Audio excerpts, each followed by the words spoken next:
तमाम दोस्तों को खुश आमदीद। हाजिर हूँ एक नई वीडियो के साथ। आज मैं आपको शेर और हिरन का छोटा सा मुख्तसर सा लेकिन सबक आमोज़ वाक़या सुनाऊँगा।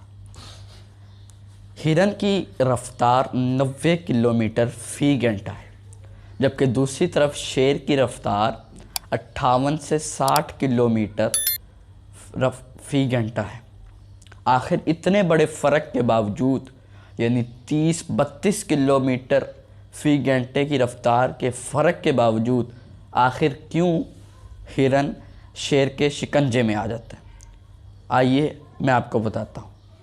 बात यह है कि जब हिरन शेर को देख लेता है कि वो मुझे शिकार करने या पकड़ने आ रहा है, तो हिरन के एसाब में, उसके दिमाग में एक खौफ तारी हो जाता है, जिसकी वजह से वो भागता है और पीछे मुड़ता है, देखता है बार बार, जिसकी वजह से उसकी रफ़्तार पर बहुत ज़्यादा असर पड़ता है।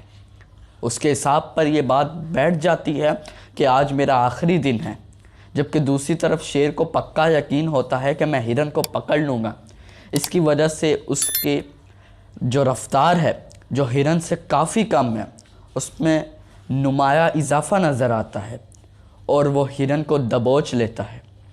यही वजह है कि आजकल हम भी देखते हैं कि बहुत सारे लोग हैं जिन्होंने अपने ज़हनों पर ये तारी किया हुआ है, अपने माजी को नहीं बोलते। एक और मिसाल मैं आपको देता चलूँ। जैसे एक क्रिकेटर है, वो एक बाल खेलता है, उससे ये बाल मिस हो जाती है, तो आपका क्या ख्याल है? अब वो उस बाल को देखता रहे? अगली बाल भी तो आनी है ना, आपका फ्यूचर भी तो आना है ना। इस मौके पर शायर ने भी क्या खूब कहा है, याद माजी अज़ाब है मेरा यारब, छील ने मुझसे हाफिज़ा मेरा। खैर, बात कहीं और चली गई। तो मेरी इस बताने का मकसद ये है कि हमें अपने माजी को याद करके उसको बुरा भला नहीं कहना चाहिए, बल्कि फ्यूचर प्लानिंग करनी चाहिए, और एक नई ज़िंदगी का आगाज़ करना चाहिए।